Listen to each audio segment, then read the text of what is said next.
कक्षा 10वीं के पाठ वर्षय जलद से परिचित कराने जा रही हूँ, जो कि हमारी दूसरी इकाई का प्रथम पाठ है, जिसके रचयिता गोस्वामी तुलसीदास जी हैं। आइए हम देखते हैं गोस्वामी तुलसीदास जी का परिचय। आपका जन्म 1511 बांदा उत्तर प्रदेश में हुआ। आपकी मृत्यु 1623 वाराणसी उत्तर प्रदेश में हुई। परिचय, जिसके रचयिता हमारे गोस्वामी तुलसीदास जी हैं, इनका परिचय। गोस्वामी तुलसीदास ने अवधी भाषा में अनेक कालजयी ग्रंथ लिखे हैं। आप प्रसिद्ध संत, कवि, विद्वान और चिंतक थे। गोस्वामी जी संस्कृत के विद्वान थे। आपने जन भाषा अवधी में रचनाएं लिखी, अर्थात जन भाषा, जो लोगों की भाषा, ग्रामीण भाषा, जन की भाषाएं, अवधी में आपने रचनाएं लिखी हैं। आज से 500 वर्ष पूर्व, जब प्रकाशन, दूरदर्शन, रेडियो जैसी सुविधाएं नहीं थी, उपलब्ध नहीं थी, ऐसे दौर में भी आपका ग्रंथ रामचरितमानस जन जन को कंठस्थ था। ऐसी स्थिति में सभी को ये कंठस्थ था रामचरितमानस। आपके द्वारा रचित महाकाव्य रामचरितमानस को विश्व के लोकप्रिय प्रथम 100 महाकाव्यों में महत्वपूर्ण स्थान प्राप्त है। कहने का तात्पर्य यहाँ पर यह है कि तुलसीदास जी ने जो रामचरितमानस लिखी है, वो हमारे विश्व में लोकप्रिय प्रथम महाकाव्यों में इसका महत्वपूर्ण स्थान दिया गया है, रामचरितमानस का, जैसे कि हम रामायण के रूप में जानते हैं। प्रमुख कृतियां, जो आपने कृतियां लिखी तुलसीदास जी ने: रामचरितमानस महाकाव्य, कवितावली, विनय पत्रिका, गीतावली, दोहावली, हनुमान बाहुक, बैरवे रामायण, जानकी मंगल आदि, ये इनके द्वारा लिखित कृतियां हैं, तुलसीदास जी के द्वारा। अब हम देखेंगे, जो हम यहाँ पर पाठ का चौपाई और दोहा जो हम पढ़ेंगे, उसमें हम सर्वप्रथम अब ये देखने जाएंगे कि तुलसीदास जी ने इस चौपाई और दोहे के माध्यम से हमें क्या बतलाया है, अर्थात जो हम किष्किंधा पाठ का जो भाग ले रहे हैं, उसमें हम क्या जानकारी प्राप्त करेंगे। प्रस्तुत पद्यांश गोस्वामी तुलसीदास रचित रामचरितमानस महाकाव्य के किष्किंधा कांड से लिया गया है। ये पद्यांश चौपाई एवं दोहा छंद में है। यहाँ गोस्वामी जी ने वर्षा ऋतु में होने वाले परिवर्तनों का सुंदर वर्णन किया है। उन्होंने वर्षा के साथ ही साथ समाज की स्थिति, विविध गुणों, दुर्गुणों को भी दर्शाया है, बतलाया है कि वर्षा ऋतु में किस प्रकार से समाज की स्थिति होती है, कैसे परिवर्तन होता है, और उसके क्या क्या दुर्गुण होते हैं और क्या गुण होते हैं। उपरोक्त प्रसंग सीता हरण के बाद, मतलब जो हम प्रसंग में पढ़ेंगे, सीता हरण के बाद का है, जो प्रसंग दिया गया किष्किंधा कांड का, जब सीता जी का हरण हो जाता है, उस समय का यहाँ पर इसका वर्णन है। श्री राम लक्ष्मण सीता जी की खोज में भटक रहे हैं। सीता जी के बिना श्री राम व्याकुल हैं। रामचंद्र जी कहते हैं, आसमान में बादल घोर गर्जना कर रहे हैं। पत्नी सीता के ना होने से मेरा मन डर रहा है। आकाश में बिजली ऐसे चमक रही है जैसे दुष्ट व्यक्ति की मित्रता स्थिर नहीं रहती। बिजली की आवाज, बिजली की चमक, बिजली की गड़गड़ाहट ऐसी लग रही है जैसे कोई दुष्ट व्यक्ति की जो मित्रता है वो कभी भी स्थिर नहीं है, उस पर हम विश्वास करना हमारे लिए गलत है, डर है, भय है, ऐसा उनको श्री रामचंद्र जी को महसूस होता है। जैसे कि आप जानते हैं कि हमारे रामायण के 7 कांड हैं, जिसमें से एक किष्किंधा कांड है, उसी का ये एक हमारा महाकाव्य में से उसी का ये एक छोटा सा भाग वर्षा ऋतु के रूप में लिया गया है, वर्षा जलद के रूप में इसको लिया गया है, उसका किष्किंधा कांड का ये भाग, जिसमें हम एक चौपाई और दोहा का वाचन करेंगे। तो आइए हम देखते हैं इसके अंतर्गत श्री रामचंद्र जी किस प्रकार से अपने भाई लक्ष्मण से सीता के विरह में व्याकुल हो जाते हैं, संवाद को कहते हैं। तो आइए हम इसका वाचन करते हैं, देखते हैं कि क्या बतलाया गया इसके अंतर्गत और इसको समझ लेते हैं। घन घमंड नव गर्जित घोरा, प्रियाहीन डर पत मन मोरा। दामिनी दमक रही घन माही, खल के प्रीति जथा थिर नाही। घन घमंड नव गर्जित घोरा। घन का अर्थ, पहले मैं आप लोगों को अर्थ बतला दूं तो आप इन सभी शब्दों का अर्थ लिख लीजिए ताकि समझ में आ जाए आपको। घन का अर्थ होता है बादल, घमंड करना, गर्व करना, नव आकाश, गर्जित माने गरजना, घोरा शब्द आया है, घोरा माने भयंकर तरीके से, प्रियाहीन माने प्रिया के बिना, सीता जी के बिना, डरपत, डरपत माने डरता है, मन मेरा, हृदय मोरा मेरा। दामिनी, दामिनी का अर्थ होता है बिजली, और दमक माने चमकना, रही घन माही, रह रही है, घन माही घन में, बादल में चमक रही है। खल की प्रीति, खल का अर्थ होता है दुष्ट व्यक्ति, खल व्यक्ति, खल के प्रीति, प्रीति माने उनका स्नेह प्यार, जथा थिर नाही, अर्थात मुझे नहीं लग रहा है, थिर नहीं है, स्थिर नहीं है, जथा उस प्रकार से स्थिर नजर नहीं आ रही है, खल की दुष्ट व्यक्ति की जैसे स्थिर परिस्थिति नहीं समझ में आ रही है। अब इसका ये आपको एक एक शब्द का अर्थ बतला दिया गया, अब पंक्तिबद्ध इसको किस प्रकार से हम अर्थ को लेंगे ये समझ लीजिए।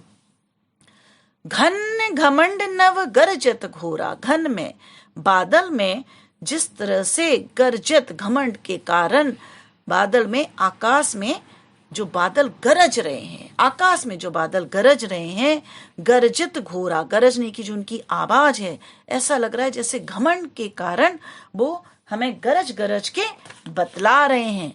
प्रियाहीन डरपत मोरा, लक्ष्मण मेरा हृदय प्रिया के बिना, सीता जी के बिना मेरा हृदय कांप रहा है। इस तरह से श्री राम जी कहते हैं कि आकाश में जो बादल बड़े अभिमान से घुमड़ घुमड़ कर जो घोर गर्जना कर रहे हैं, सीता जी के बिना मेरा मन बहुत डर रहा है, भयभीत हो रहा है।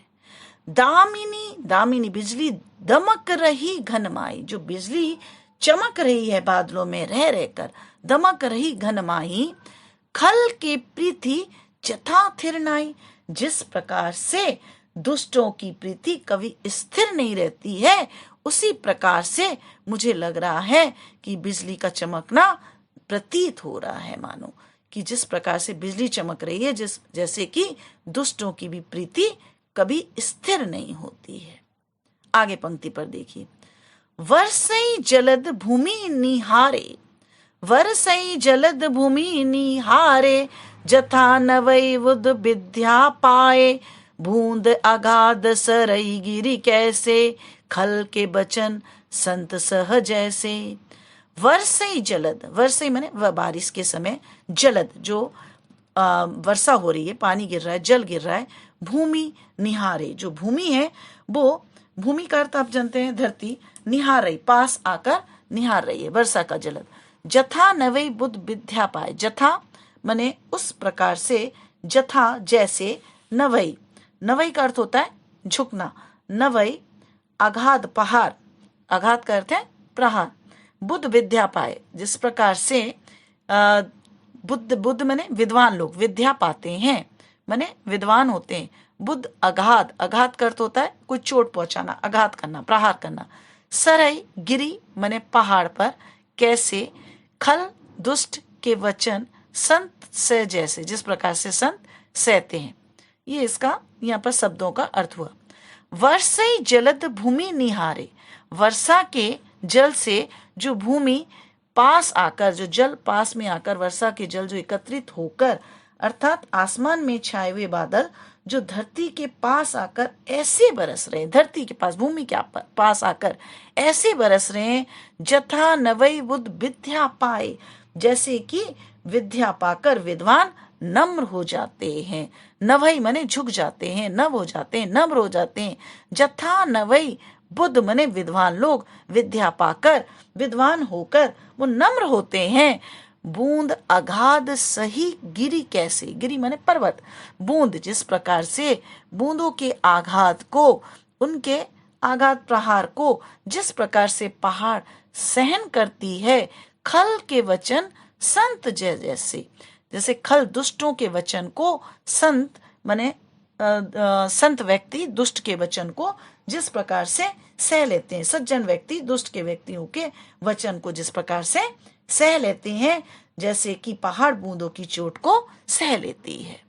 ये 2 पंक्तियों का अर्थ बताया। क्षुद्र नदी भरी चली तोराई, जस थोरऊ धन खल इतराई, भूमि परत व डावर पानी, जनऊ जीवाई माया लपटानी। क्षुद्र नदी, जो छोटी छोटी, क्षुद्र माने छोटी छोटी नदियां भरी जली, भर जाती हैं, जली तोराई, तोराई का अर्थ इसमें बतलाया गया तोड़कर, माने छोटी छोटी नदियां जो तोड़कर इधर से उधर छोटी छोटी नदियां मिलकर। जस थोरऊ माने थोड़ा सा, जस माने यश प्राप्त कर लेना, थोरऊ माने थोड़ा सा, धन खल इतराई, धन के प्राप्त करने से खल दुष्ट इतराता है, भूमि परत भा डावर, डावर का अर्थ होता है गंदा हो जाना, डावर हो जाना, भूमि पर पड़ता है, परत माने पड़ना, भा डावर पानी, जनो जीवई जिस प्रकार से, जानो माने जिस प्रकार से, जीवई माने जीव, माया लपटानी जिस प्रकार से जीव माया में लपट जाती है, माया मोह में फंस जाती है। क्षुद्र नदी भरी जली तोराई, जो छोटी छोटी नदियों का जल मिलकर एकत्रित होकर तोराई हो जाता है, माने कि इकट्ठा होकर छोटी छोटी नदियां तोड़कर पानी को इकट्ठा कर लेती हैं। जस थोरऊ धन खल इतराई, जिस प्रकार से थोड़े से धन को प्राप्त करने पर खल दुष्ट व्यक्ति इतराने लगता है, घमंड के कारण भरपूर हो जाता है।